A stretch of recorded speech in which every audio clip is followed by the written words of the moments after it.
제가 그 방송 스트리밍 테스트할 게 있어가지고 그 테스트를 하다가 마침 자리가 세팅이 되면서 그냥 좀 편안하게 제가 경험했던 트레일 러닝화에 대한 이야기를 한번 테스트로 해볼까 싶어가지고 이렇게 아주 오래간만에 자리에 앉았습니다. 지금 비염도 있고 막 코가 맹맹해가지고 소리가 얼만큼 잘 전달될지 모르겠지만 편하게 드리는 말씀이고, 저도 유튜브를 가지고 수익을 창출하거나 어떤 상업적인 활동을 하려고 하는 게 아니라 제가 여러 가지 하는 일과 연계가 되면서 제가 이 플랫폼을 좀 알아야 되고 이해를 해야 되는 부분이 있다 보니까 그런 테스트 개념으로 진행을 하는 겁니다. 토크를 중심으로 한 유튜브나 이런 컨텐츠를 아마 만들진 않을 것 같고요. 가끔씩 이제 제가 만난 러너분들, 내가 만난 100일의 러너 그런 거 할 때만 고프로 들고서 아마 러너들과 인터뷰를 하는 그런 정도 수준이 되지 않을까 생각을 합니다. 2년 반 동안 트레일 러닝 하면서 여기에서 모두 하나하나 언급할 수 없을 만큼 상당히 많은 트레일 러닝화를 경험을 했고요. 제가 아주 잘 달리는 러너는 아니지만 그렇다고 샤방 펀런만 한 러너도 아니고 매주 토요일마다 주 1회 정도는 특별한 일이 없으면 트레일 러닝 정기 훈련이죠. 정훈에 거의 참가를 해왔고, 또 평일에는 그 로드 러닝으로 샤방하게 이제 주 2, 3회 10km씩 러닝을 하고 있습니다. 2023년도에는 제가 좀 목표한 바가 있어가지고 국내에서 열리는 엔간한 대회란 대회들은 거의 다 제가 출전을 했었고, 2023년 저의 최종 목표였던 도인타논 100마일도 어쨌든 간에 무사히 완주를 했습니다. 그 트레일 러닝에 있어서 가장 중요한 트레일 러닝화, 제가 말씀드리는 부분들이 모두에게 적용될 수 있는 그런 보편적인 기준이 되지 않을 수도 있습니다.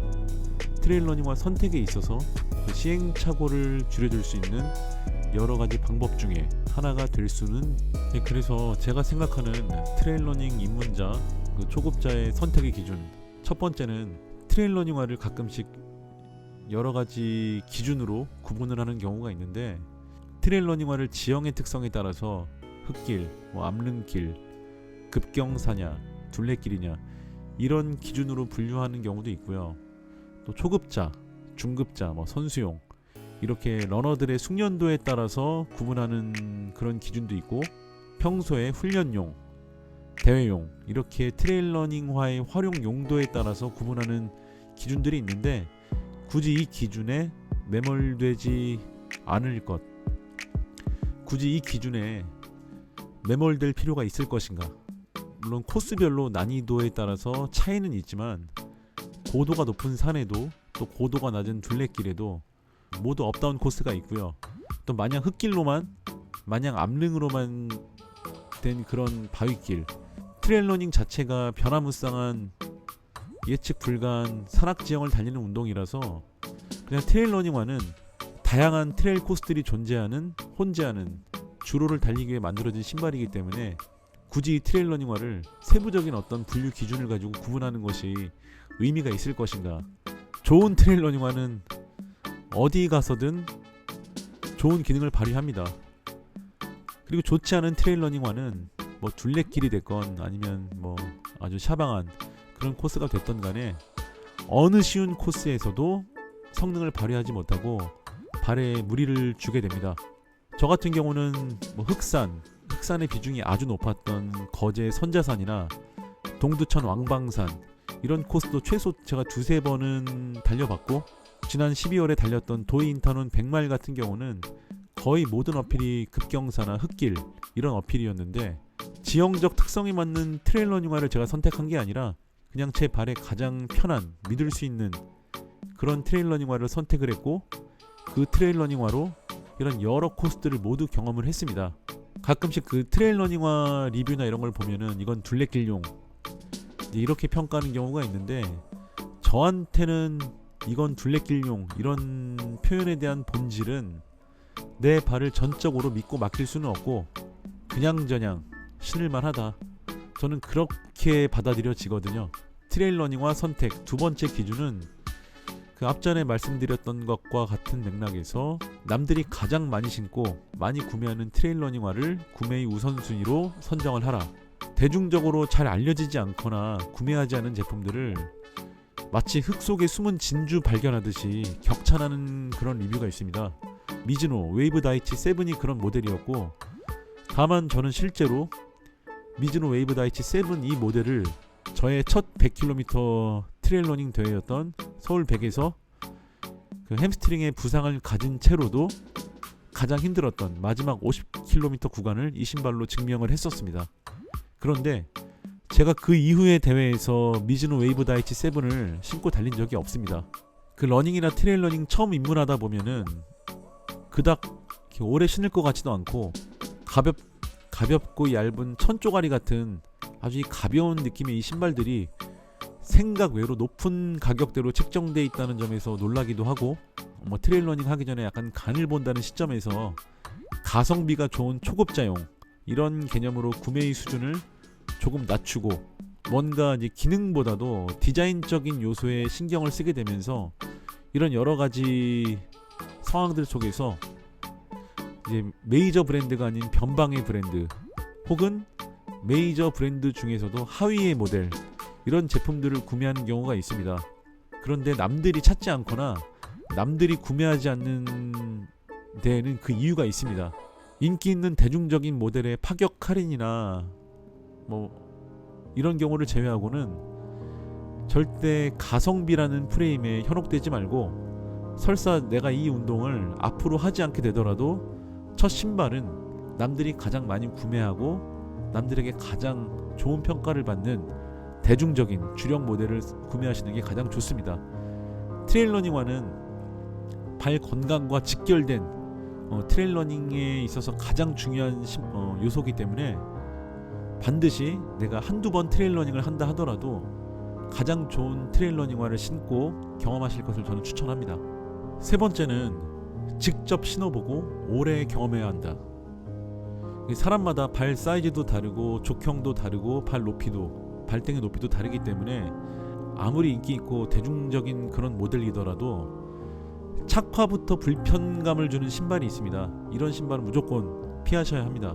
이런 신발 잘못 신다가는 10중 8구 본인의 발에 큰 부상을 야기시킵니다. 특히 입문의 시기에 잘못된 트레일러닝화의 선택은 앞으로의 운동 생명에 많은 지장을 줄 수가 있습니다. 귀찮더라도 매장에 가서 직접 신어보는 게 가장 좋은 방법인데, 인기 있는 모델들은 사이즈가 금방 동이 나고 재고가 떨어집니다. 그리고 저 개인적으로 트레일러닝화는 누적거리 테스트로 평가하면 안 된다는 그런 생각을 갖고 있거든요. 이게 무슨 말이냐면은 10km씩 10번을 신고 달렸을 때의 느낌보다는 한 번에 100km를 신고 달렸을 때 그 느낌과 경험이 더 중요하다고 생각을 합니다. 그리고 장거리를 여러 번 경험해야 합니다.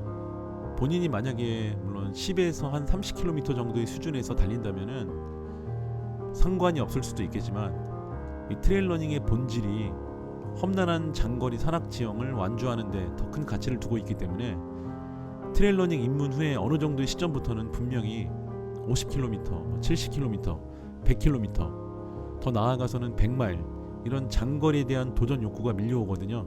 분명히 그렇게 됩니다. 입문하자마자 장거리를 달릴 수 없기 때문에 입문의 경험으로 아니면은 오직 이 해당 부문에 주력해서 입상을 목적으로 단거리 트레일러닝을 하는 선수를 제외하고는 트레일러닝에 입문해서 보다 높은 성취감과 만족감을 달성하고 싶다면 고통스럽고 힘들더라도 장거리 트레일러닝이야말로 이 트레일러닝의 정수를 느낄 수 있는, 따라서 거기에 맞는 신발을 찾는 게 중요합니다. 이건 장거리용, 단거리용 그런 게 아니라, 그러니까 장거리도 신을 수 있는 트레일러닝화면은 단거리에서도 충분히, 아까도 말씀드렸지만 둘레길용으로 가벼운 트레이닝용으로 좋다 이렇게 표현되는 신발의 의미는 내 발을 전적으로 믿고 맡길 수 없다. 이제 가장 중요한 건데요, 누가 추천하는가. 그러니까 트레일러닝에 대해서 아주 오랜 경험치를 갖고 있는 사람, 그 중에서도 가장 잘 달리는 사람이 추천하는 게 가장 확실하겠죠. 선수들은 말할 것도 없고, 다만 이제 이 선수들 같은 경우는 본인들 달리는 것만으로도 바쁜 사람이고 또 개인적인 친분 관계가 없는 한 굳이 이걸 뭐 전문 스펙을 줄줄이 나열하면서 뭐가 좋다 세세하게 설명해 줄 만큼 그런 다정함이나 친절함을 기대해서는 안 되겠죠. 특정 브랜드에 소속된 선수들의 경우는 타 브랜드 언급이 조심스러울 수밖에 없으니까 이런 경우는 오프 더 레코드로 답을 구해야 할 수도 있고요. 주위에 잘 달리는 사람이나 혹은 아는 선수가 없다면 본인이 소속한 크루에서 직접 물어보고 답을 구하는 게 가장 빠른데요. 사실 크루 입장에서는 매번 입문자나 초급자들이 들어와서 어떤 트레일 러닝화가 좋아요 이렇게 질문하는 게 이런 질문하는 것에 대한 피로감이 있을 수도 있습니다. 그래도 바로 직관적인 답을 얻을 수 있습니다. 크루 입장에서는 뭐 기본적인 정보도 알아보지 않고 뭐가 좋냐고 물어보면 어떡하나 이렇게 까칠하게 반응하는 경우도 있는데요. 저도 입문자 시절을 경험했지만 너무나도 거대한 정보의 홍수 속에서 어떤 정보를 기준점으로 잡을지 그 과정도 만만치가 않습니다.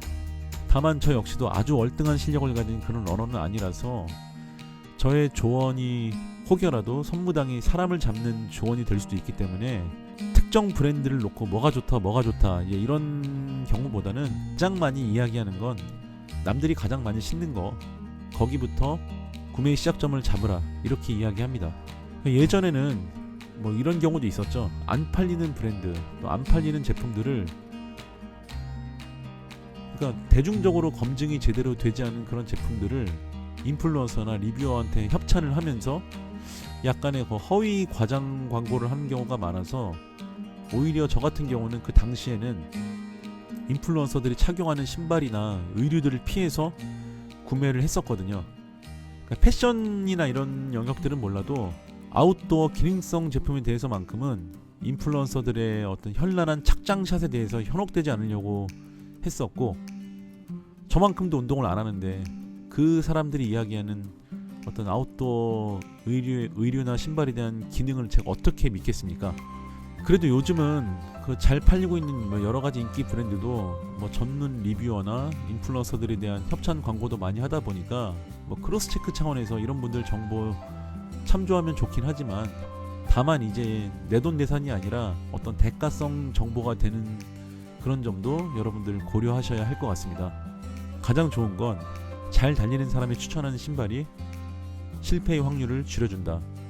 제가 원래 이 영상을 그동안 경험해왔던 수많은 트레일 러닝화에 대한 간단한 리뷰와 경험들을 이야기하면서 말미에 붙이려고 했는데 제가 옆에서 촬영하는 거 들으면서 옆에 직원이 다큐냐고 재밌게 해보라고 하는데 혼자서 카메라에 대고 이야기하는 게 아직은 상당히 많이 어색하고요.